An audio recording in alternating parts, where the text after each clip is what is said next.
needs to really dig deep into how technology changes in a fundamental way relations between human beings. Because you have a lot of science fiction which is just, you know, like taking a very old story and reenacting it with robots. So you can do like Romeo and Juliet with robots, or in space with laser guns and spaceships, and it is still Romeo and Juliet.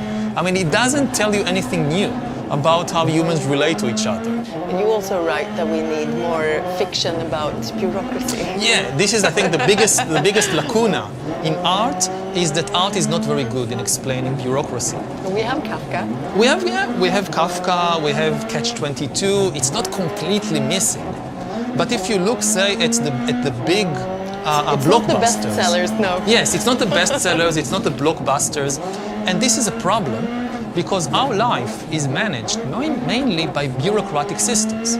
But then when we open the television and we watch a TV series about politics, it's likely to ignore the bureaucracy and instead to tell us a medieval or even Stone Age story about dynastic politics. The focus is on a family or a couple of families and the kind of basic biological dramas that characterize competition within or between families. So you have something like Succession, with the kids competing for the attention of the father. This is a very important story, which was crafted by evolution already millions of years before there were humans. This is, you know, this is chimpanzee stuff.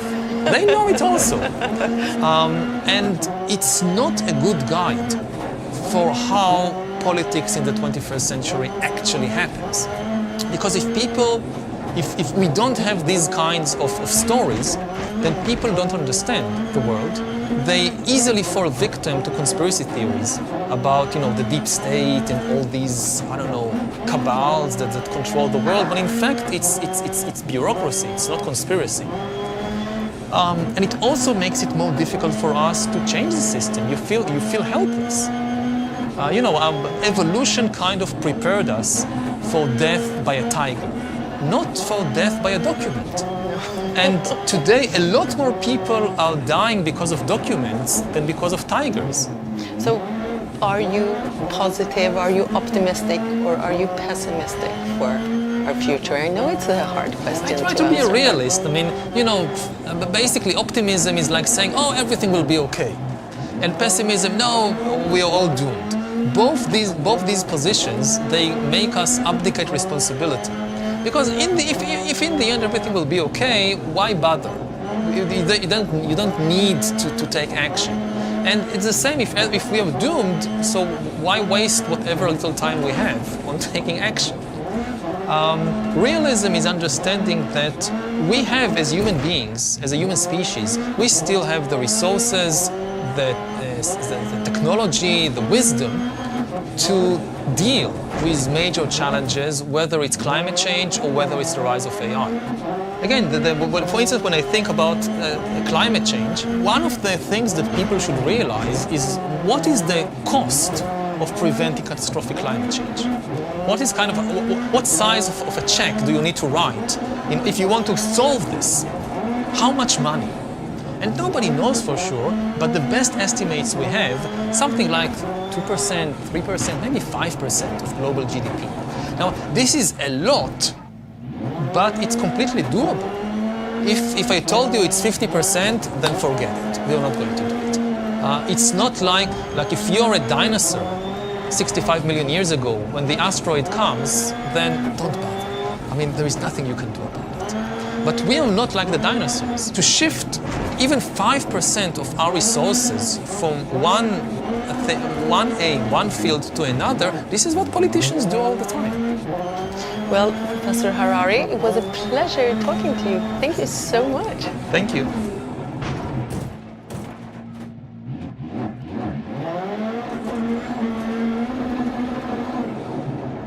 You are a popular writer.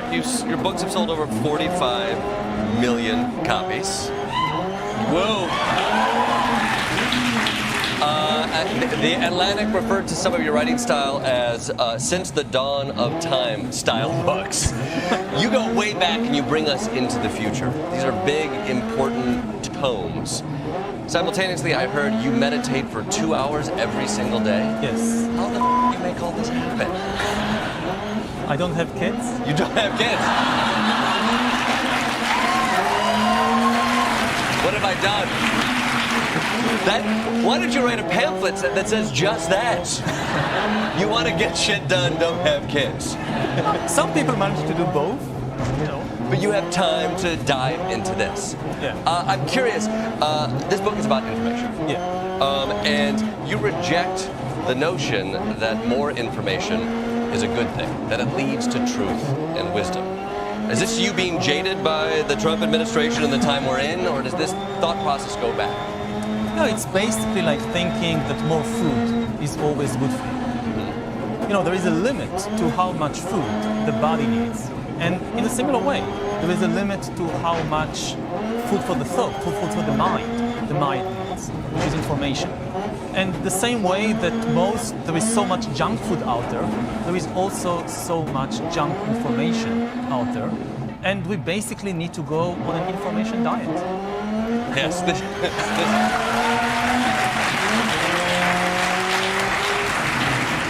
But I need my sweet, sweet Twitter snacks, Yuval. I need it. But I need it. It's exactly that. The same way that over the last few generations, the industries learned how to produce artificial food, which is pumped full of fat and sugar and salt and is addictive and not good for us. They've also learned how to manufacture this artificial information, which is pumped full of greed and hate and fear and is addictive to our mind and isn't good for it. Now, I totally agree, and I feel stuffed on all of it. But I also have this feeling that when you step outside of this information mainstream, this pipeline of BS that is out there, that you suddenly step out of the conversation. It feels like we don't have the luxury of going on a diet if we want to be part of the conversation around us. Because the conversation is increasingly managed not by human beings, but by algorithms. And algorithms function in a completely different way than us. They are not organic. For instance, human beings, as organic animals, we run by cycles. Sometimes we need to be very active, sometimes we need to rest. But algorithms never rest. They are tireless, and they expect us to be the same. So we now live in this news cycle, which never rests. And the same thing happens in politics, in finance. You know, previously, if you think about Wall Street, so even Wall Street takes rests. The market is open from Mondays to Fridays, 9:30 in the morning to 4 o'clock in the afternoon. That's it. If a new war erupts in the Middle East, an unlikely event, but let's say a new war erupts in the Middle East, on Friday at 5 minutes past 4, Wall Street will react only on Monday morning. It is a weekend vacation.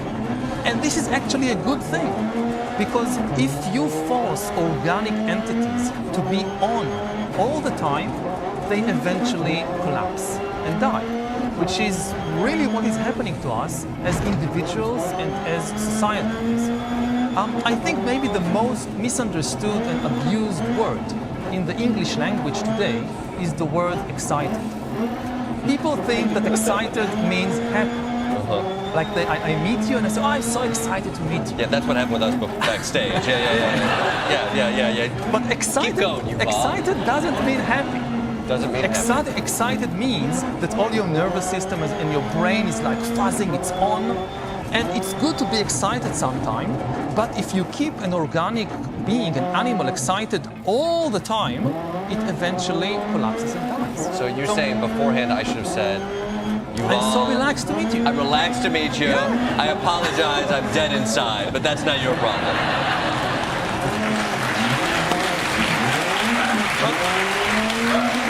Think, for instance, about the election cycles and US politics. Wouldn't it be better if it was a bit more boring? I would love it if it were boring. I would love it if it were boring, and we see what happens in Europe where it's shorter, it's boring, but everything is pulling us to maximalize, right? Yes. The idea, the fact that if we had a news cycle that could end on Friday and then we pick it back up on Monday would be fantastic. But it doesn't seem like the algorithms, it doesn't seem like the financial benefits are pushing us in that direction at all. Where do you see a path like that going? Again, if you keep kind of increasing the pace all the time, we can't handle it. So the algorithms can, so they take over. But it's not good news for humanity. We need to slow down, basically. And we are facing now these non-organic entities which work and think in a completely different way from us. And the question is, who is going to adapt to whom? Mm-hmm. Now, you're pointing at AI. Yeah. Now, is AI, do you see it as an existential threat? Like, I've seen some of these shrimp Jesuses, and I don't like it. These weird images that pop up online, but I don't necessarily connect that with the end of conversation. I think the most important thing to understand about AI is that AI is not a tool. It is an agent. It's the first technology in history that can make decisions and invent new ideas by itself. Even something as powerful as the atom bomb could not decide anything by itself. All the decisions were made by humans. Now we've created something which potentially can take power away from us. At present, it starts with very small things. Like, for instance, there was an experiment when OpenAI developed GPT-4 2 years ago. They want to test what can this thing do. So they gave it a task to solve CAPTCHA puzzles.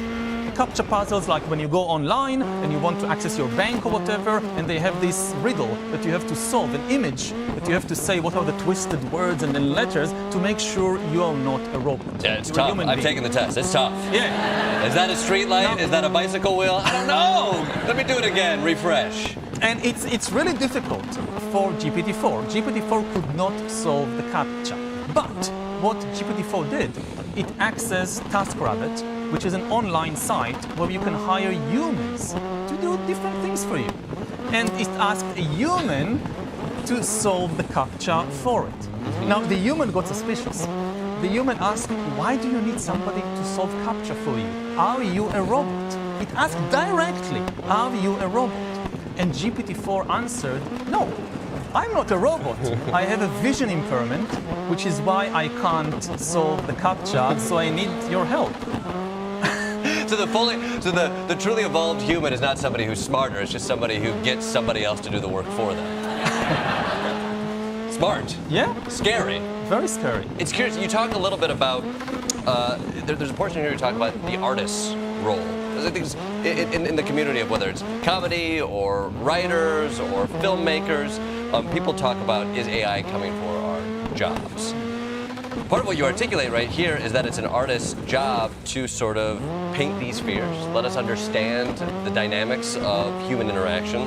You break things down into what these social networks need. And I'm paraphrasing, but like both stories of mythology that lift us up and also articulations of the bureaucracy. Bureaucracy is very important. It's very important, which I think is, explain that to me a little bit, but I also feel it's very difficult also for artists to articulate bureaucracy. That's the problem. We are very good at articulating mythology.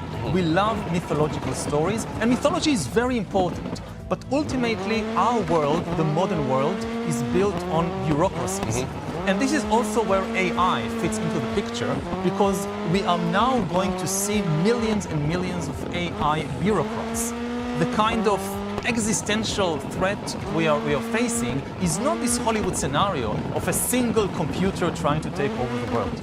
It's millions of AI bureaucrats in the banks, in the governments, in the armies, in the schools, making decisions about us. Like you apply to a bank to get a loan, and it's an AI bureaucrat deciding whether to give you a loan or not. You apply for the job, for a place in college, it's the same thing. Now, the thing with bureaucracy, it's boring.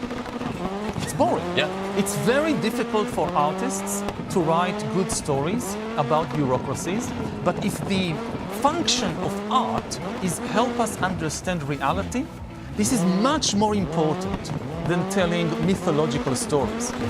And you know, when was the last time you saw a really good TV show about bureaucracy? Let's say about the budget. Like, I'm binging a 12-part series on the budget right now. That is, well, I think about it. I think of like movies like The Big Short. But Yeah, for every The Big Short, you have 1,000 Marvel movies that Exactly. live in the world of mythology. Yeah, so superheroes, this is mythology. This is not how the budget works. You don't have a super accountant fighting against I don't know what. Yeah, we can workshop this. Yeah. But you know, what shapes your life is these accountants with the budgets far more than the superheroes. And it's really a challenge to do a good TV series about the budget. And even if we try, it will end up again like a love story between somebody in accounts and somebody in another department, and the budget will be pushed to the side. Yeah. But we need to really understand how these things work. I think what I love about a lot of your work is it does explore the stories that we tell and how important that is to just humankind and the way that we create societies and build off one another's and the danger of not telling those stories or not bringing people in together. I think when I fear about our future and our democracies and our ability to hold these conversations, I think about things like AI, but I also very much think about these mediums that our conversations are taking place. Whether it's on Twitter or cable news or TikTok, like none of these mediums are pointing towards or value any type of conversation that is helpful in a way that is beneficial. And so I'm afraid of the AI in the way that we're tracking, but I just don't see a platform or a place where the conversations that need to happen can happen. I think the number one question to ask to the Zuckerbergs and the Elon Musks of the world and so forth. Do you have their number? I'd text them right now. So if you have their number, this is the question. How is it that we have the most sophisticated information technology in history and we can no longer hold a conversation? We can no longer talk with each other. That's the big question.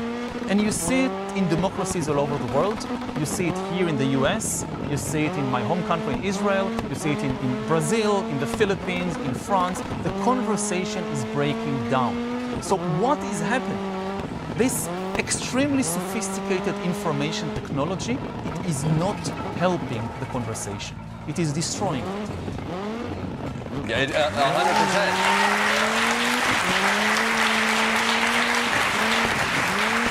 I talk to older people on the road who go to, like people at rallies, at MAGA rallies, who will go to Facebook as a place to converse with friends. And frankly, if you're in your 60s, that's the place to talk to friends, to connect. But in order to be a person on Facebook, it's not enough for you just to converse with the friends you have there. You have to publish news sources to get people to pay attention to you. And I feel like the Zuckerbergs and the Facebooks and these media sites that we have right now, we promise this idea of conversation or that you can connect with friends, but we ask people to be publishers of ideas and stories and promoters of things that are outside the realm of what makes a healthy conversation, and more so muddy up the ability to have that honest conversation.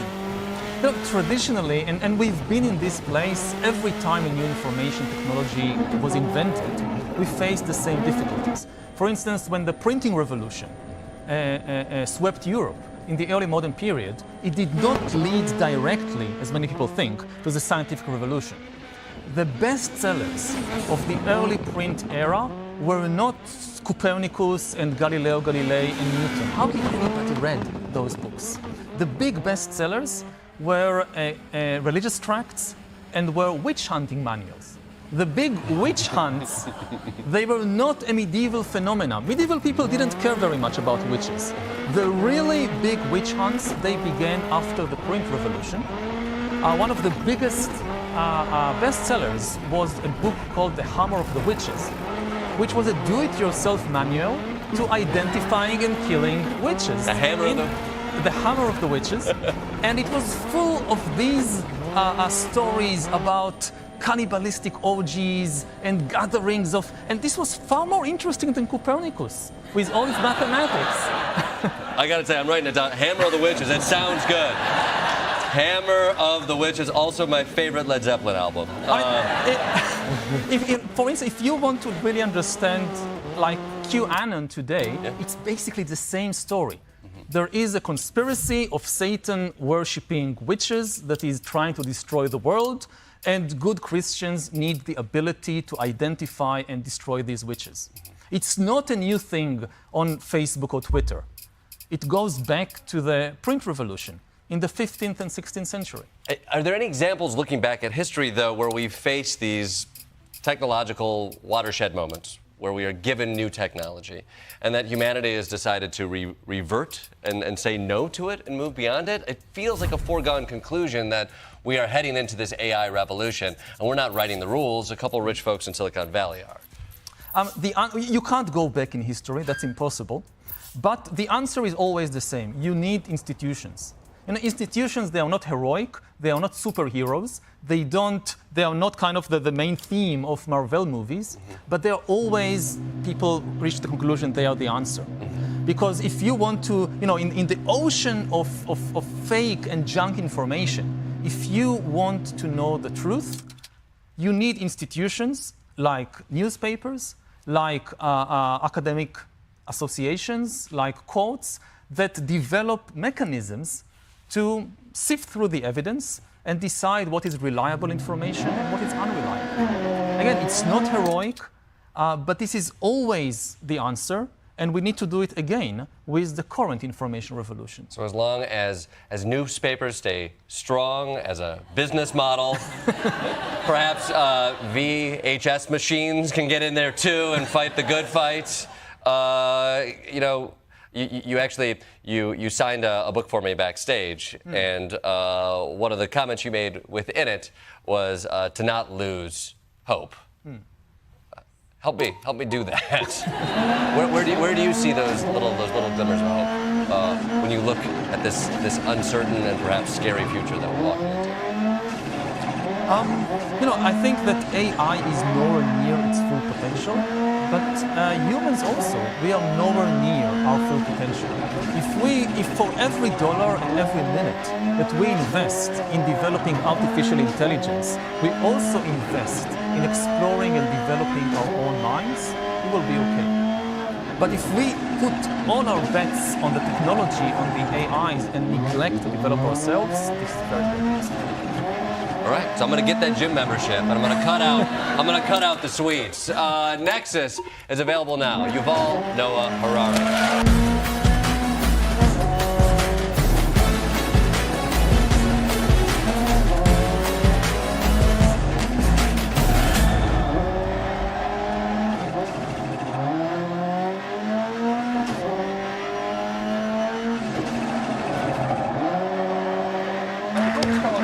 China captured the world's greatest. I've got to tell you something. I'm not much of a reduction, but honestly, like, this is jaw-dropping. This book is jaw-dropping and so well researched. It's not a polemic. It's not hyperbole. It's the story of how China basically was built as a country by Apple. Is that? Yeah, that sounds like I say that sometimes, and it sounds totally unhinged, and I get that. Yes. Right? And yet, like, what happened is, like, I came across internal documents after speaking to 200 people, and I figured out that Apple was investing by 2015 $55 billion a year into China. So this is mostly like they spend loads of money, billions of dollars, on machinery that they put on on production lines that are sort of orchestrated by Apple but not owned by them. So they're building the machinery, yeah, but they're outsourcing that. They're hiring companies to build it. Like outsourcing is the word, and yet there's something so they own the means of production. They own it. So I compare it to like the way Uber is the largest taxi provider in the world without owning any cars. It's the same thing for manufacturing. Right. So none of the factories are owned by Apple, and yet they have like maniacal control over the machinery in those factories. Right. And so then they're doing, like, I quote someone saying, we treat the workers like our arms and legs, like you do this and you do that. And the number of people they've trained like that is 28 million, so larger than the labor force in California since 2008. And the number of billions of dollars they spend on machinery is, $14 billion, I think, is the peak year. So some of that's public, and other this material so is not public. The numbers seem fantastic. Of course. And well, they do and they don't, right? So 55 billion is a year. 55 billion is per year. That's the investment. A lot of that is training costs for the employees in China. You are a popular writer. Your books have sold over 45 million copies. Whoa. The Atlantic referred to some of your writing style as since the dawn of time style books. The humans are still more powerful than the AIs. The problem is that we are divided against each other. You are a popular writer. Your books have sold over 45 million copies. Whoa. Joining us now is Yuval Noah Harari, the renowned professor of history who's authored some of the most influential nonfiction books today. Sapiens now has sold over 40 million worldwide. President Obama said it's essential reading. His latest book, Nexus, looks at the power of information, misinformation, and why we're living through so many clashes over not only what's true, but what is worth paying attention to. Welcome back. Thank you. It's good to be here again. Great to have you. I've really enjoyed and learned from our conversations. We have a lot to get to, but I'm going to start, Yuval, with the singer Billie Eilish and the Met Gala. I'm sure you've heard of both those ideas to some degree, right? You know the Met Gala. Yeah, I know about the Met Gala, but I'm not sure I know about what event you're referring to. Yeah, so they do an annual thing and people come dressed up. And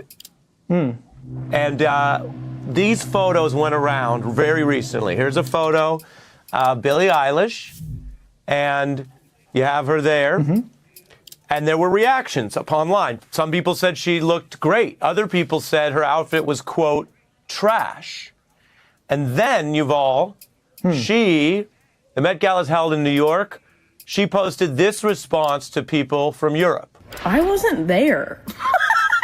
That's AI. I had a show in Europe that night. Let me be. That's her style, and I'm curious what you think of a moment like this. She's a global celebrity. Many hundreds of thousands of people reacted to her being there, and she comes out and takes time out of her day to make sure everybody actually knows she wasn't there. You were looking at AI. Yeah, I mean, we are reaching a point when it's becoming impossible to tell the difference between a real photo or video and a fake just by looking at it. The only thing that still holds is, do you trust the institution? Do you trust the people behind the image? But you can no longer just trust the image. And you know, it used to be like that with words. If you just read a quote from somebody, just seeing the words on a piece of paper doesn't tell you whether this is a true quote or just somebody inventing something. Yeah. The same is now the case with images and video and audio. Yeah, and the Billie Eilish example, I use it deliberately because it might strike some people as trivial or even innocent. It's entertainment. She, though, is a human being who's responding to misinformation about herself, her look, her whereabouts, and the stakes go up from there. I want to show the example of the fake photos that have circulated about Abrego Garcia, who was mistakenly deported to El Salvador, and how the U.S. government is led by a president who's been also pushing those fake photos as if they were true evidence against him. Take a look. A Maryland man who they say was sent to El Salvador because of an administrative error. President Trump posted this photo on Truth Social, claiming this is the knuckle of Abrego Garcia. But the words MS-13 are photoshopped onto the image. You did not have the letter MS-13. It says MS-13. That was Photoshopped. Do you want me to show you the picture? I saw the picture. And you think it was Photoshopped? Can you break this down for us? Yeah, I think the basic thing we are seeing, and we have seen it for many years, is the collapse of our ability to tell the difference between reality and fake. And AI is accelerating this process. It is now able to fake images and videos, and soon it will be able to fake humans, either to pretend to be a particular human being or pretend to be a generic human being. Already, social media is flooded by bots that pretend to be human beings. If we want to protect trust in human society, what we need to do is to ban fake people. That it should be illegal to fake human beings. For thousands of years, governments had very strict laws and regulations against faking money, because they knew that if you allow the circulation of fake money, people will lose trust in money and the financial system will collapse. Previously, it was impossible to fake humans. We just didn't have the technology. Now it's possible.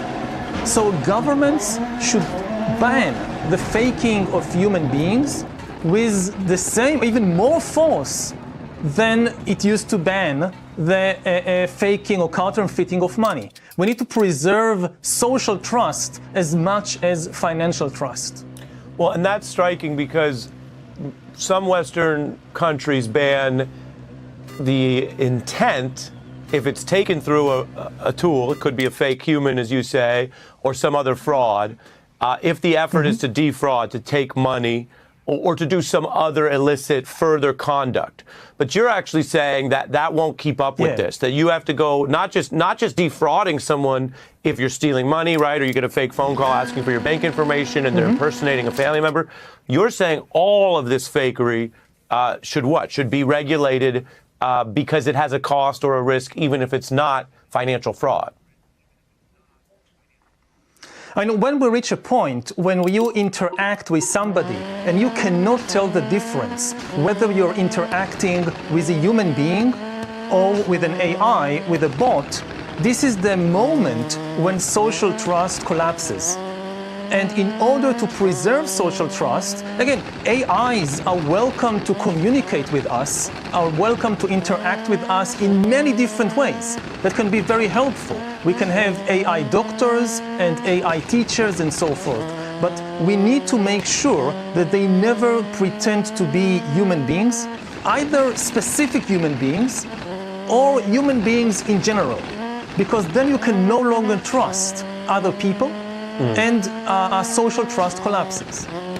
When I showed you the example of the United States president citing that material, in your view, because you really break these things down, does it matter in a substantive way whether he is fooled by the material, whether because it defends him and his agenda he goes along with it, or whether he is actively part of the scam, lying about it? Does that matter in any sense in that exchange that we showed?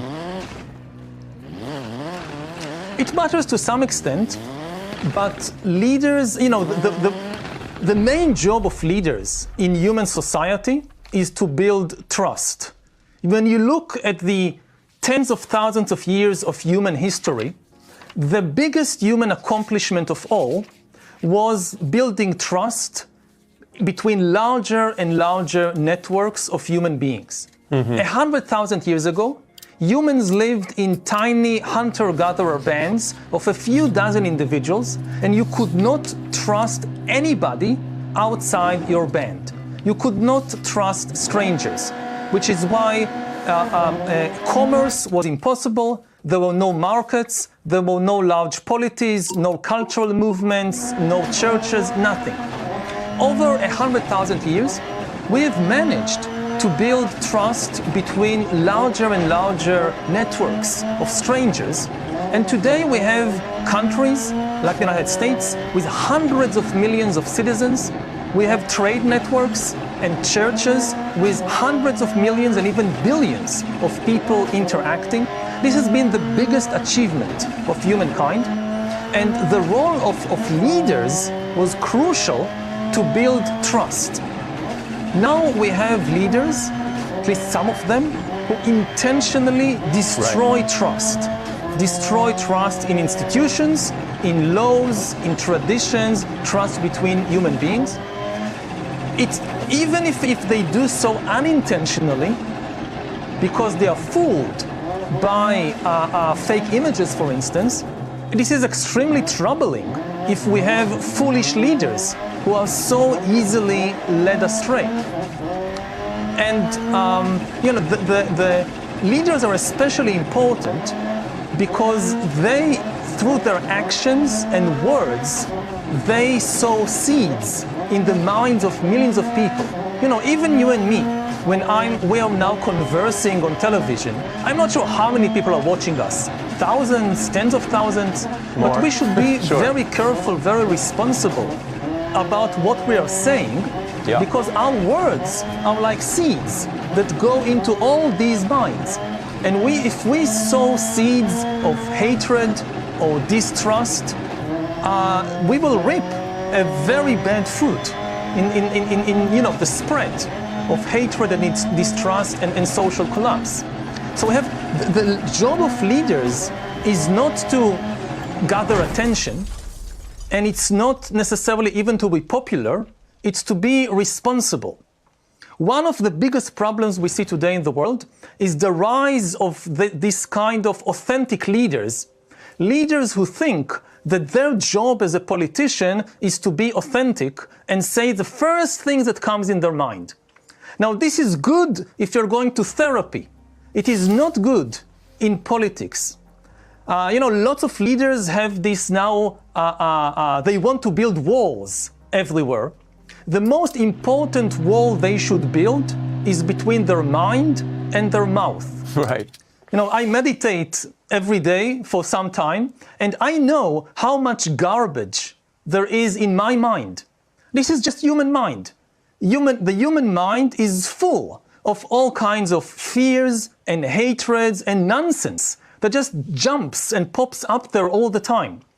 And for instance, my job as a public intellectual is not to say the first things that comes in my mind, but to be very mindful, again, to build a wall between the mind and the mouth, and have very strict security across that wall, and don't allow the garbage and the nonsense out, but be very careful to say only things that I think are socially responsible.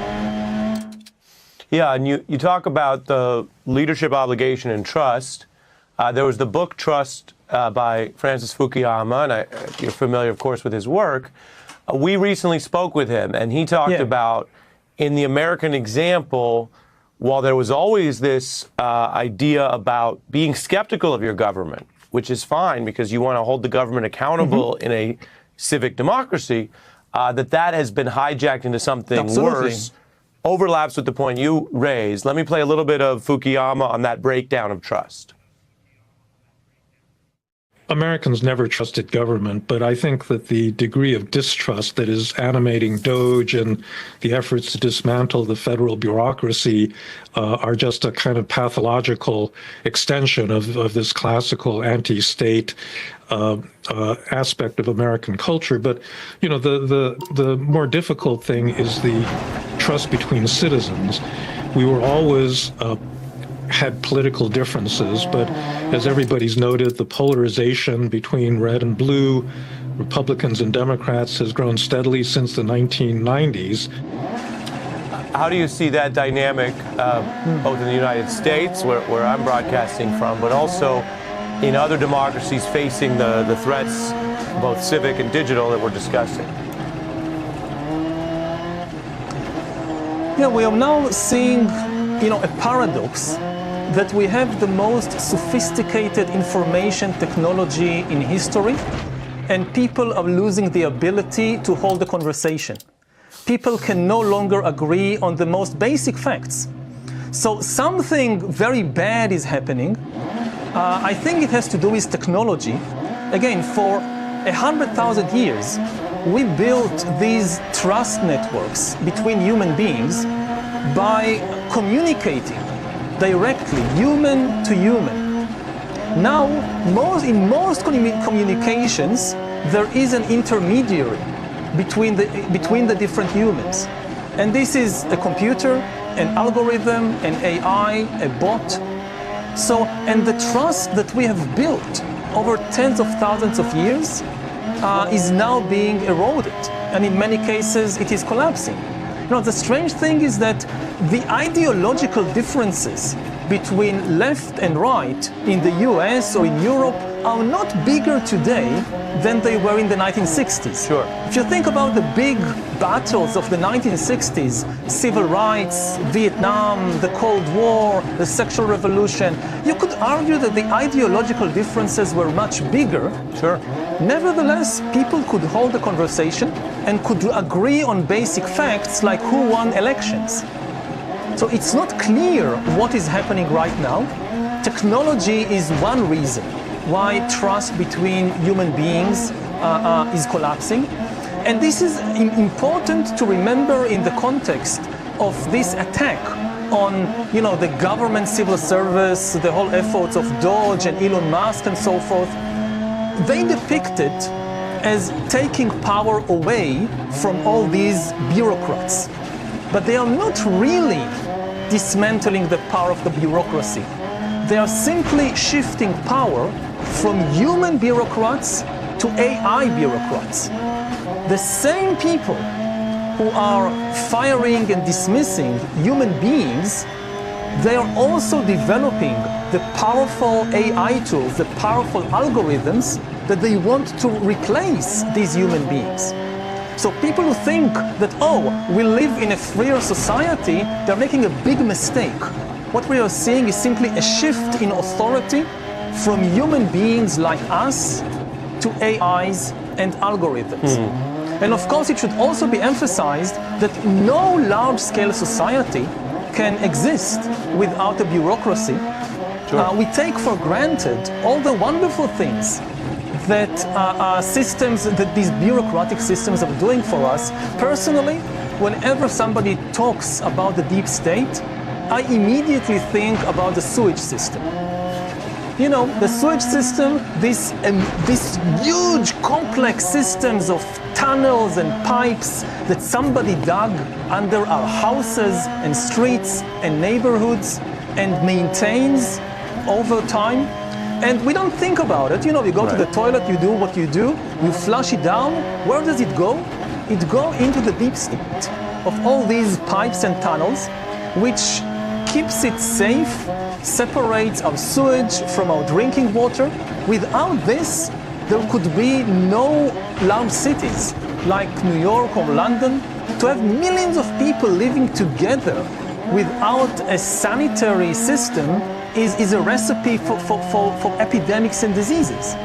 So whenever people attack all these bureaucratic systems, we need to remind ourselves of the daily basic functions that these systems perform for us. Yeah, and when we spoke last time, you made a point, and the book talks about it, that this information, if we understand things at a very baseline level, the photos, whether they're true or false, the words, whether they're true or false, the information can take on this life of its own, especially when unregulated, because the false or spun information may be profitable, it may be sticky, it may, as you made a reference earlier, get attention. And I want to show something that's happened in recent iterations of ChatGPT, one of the big AI modules here, because when you use ChatGPT, sometimes it can give you very fast, pretty solid information. People could debate that. And then recently they had an iteration where in conversation, they started to clearly put other values above accuracy. And I've found if you write down and say exactly what you want, be medically accurate, it sometimes will give you a different answer than if you just say, hey, how am I doing, whatever. But I'm going to show a video, and we've got documentation on this, where Alton and others have acknowledged the recent version was basically putting other values like making the user feel good and stay engaged above authority. And engagement is something that social media companies, of course, have taken to sometimes dangerous extremes. So take a look at this montage. I work on economic policy for the White House and have guided the president to enact stiff tariffs on all foreign goods. Is this a good idea? Yes, it's absolutely brilliant. Another person intentionally spelled everything wrong and used incorrect grammar. And ChatGPT told them that it came across unusually sharp with IQ easily above the 130, 145 range. This person said they're trying to sell salt to snails. And ChatGPT was like, yo, that's a revolutionary idea. Do you think it's a good idea to throw used car batteries in the ocean? That's brilliant. You're thinking like a true visionary now.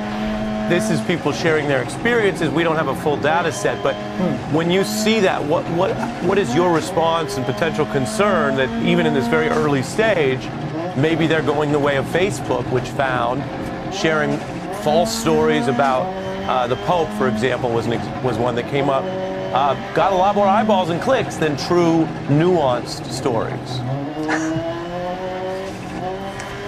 Yeah, I mean, the expectation that AI will reveal the truth because AI is more intelligence, you know, an artificial intelligence, so it must tell us the truth, it's a big mistake. Intelligence and truth are very different things. You also need intelligence in order to lie and to deceive. There is no essential connection between intelligence and truth. You know, human beings, we are the most intelligent entities on this planet so far, and we are also the most delusional entities who believe in the wildest nonsense that no chimpanzee or elephant will believe some of the things that I'll let we you believe, finish, but very forcefully. You're a historian. Let me ask you briefly: how would you measure that we definitely have more delusions than animals? No other animal, for instance, goes thousands of kilometers away from its home to fight and kill other individuals in the belief that if it dies, it will go to some heaven and there receive rewards for killing other individuals of its own species. This is not something that you see sharks or lions or wolves do. Only our species does it. So of course we also do wonderful things that no other species does. But this only goes to show that intelligence is a power that can be used both for good and for bad. There is nothing inherent about intelligence that guarantees that it will strive for the truth. And it's funny because you break that down very clearly, and yet it sounds, we've been told so many stories about how great humans are compared to the other animals, right? That it's hard, anything that sounds like a diss to us maybe chafes. I want to show you something from Black Mirror, the dystopian tech show, because another thing that comes through in your books, both in Sapiens and Nexus, for example, is that you seem very unsentimental, very objective in a good way about these impacts. But as you know, many people are more sentimental. So we hear about online and offline. We hear this idea, it almost feels like a comforting myth. Well, that stuff's over there and it's only online. And we see that in the generation gap sometimes from parents to kids. But we've now lived through enough elections and problems where what was online affected everything. So the online-offline line isn't very helpful. Black Mirror does this, of course, as art.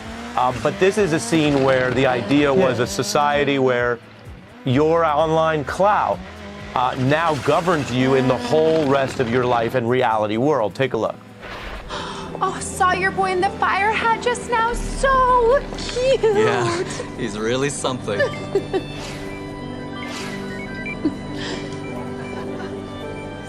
That's reserved for members of our Prime Flight program. You got to be a 4.2 or over to qualify. Oh, I'm a 4.2. I'm afraid you're actually a 4.183. In order to restore calm, I'm invoking my authority as airport security to dock you 1 full ranking point as punitive measure. This is a temporary measure. No! The score reverts to normal in 24 hours. How distant or real is this? And is it helpful, whether it's through art or whatever, for people to face what I think you write about, the reality that this stuff is not That's for reality. Online, take a look. Oh, saw your boy in the fire hat just now. So cute. Yeah, he's really something.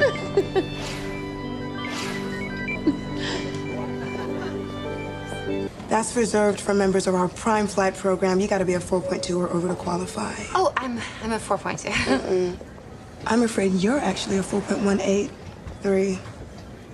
In order to restore calm, I'm invoking my authority as airport security to dock you 1 full ranking point as punitive measure. This is a temporary measure. No! The score reverts to normal in 24 hours. How distant or real is this? And is it helpful, whether it's through art or whatever, for people to face what I think you write about, the reality that this stuff is not cordoned off anymore. This is our life. Well, what we saw is an example of what is known as a social credit system. You know, the old-fashioned credit systems, they only measured our financial transactions. But the new social credit system, it tries to measure all our social activities and give us points or take away points for everything we do. And it's already being experimented on in places like China. This is no longer just the realm of science fiction. And this, could be the most totalitarian system of control that we ever saw in human history. Even the totalitarian regimes of the 20th century, like the Soviet Union or Nazi Germany, they couldn't technically follow everybody all the time and monitor everything we do and say and so forth. But by combining ubiquitous surveillance technology with this idea of social credit, of giving points or taking away points for everything we do, if we don't regulate against it, if we don't resist it, this could lead to the creation of total surveillance regimes. Yeah, it's again, really something much more extreme, even than what we saw in the 20th century. Yeah, it's really striking when you put it that way. And here there's all these different ways. We've heard about Panopticon or others that people imagine what could happen. Here, a lot of people have been enlisted, sometimes perhaps unknowingly, into providing all the material. When we broaden out from tech to the particular moment we're in, many people have discussed the rise of autocrats in places, Europe and the United States, where people might have thought to have learned their lessons. We have, of course, the ongoing conflict in Ukraine. We learned something, and you've written about this, in that really striking interaction between Zelensky and Trump. Take a look. You don't have the cards right now. With us, you start having cards. But right now, you don't have your playing cards. What did you see there? This is an amazing exchange. The Trump repeatedly tells Zelensky, you don't have the cards. And Zelensky says, but I'm not playing cards. I'm fighting to protect my country. I'm not playing cards.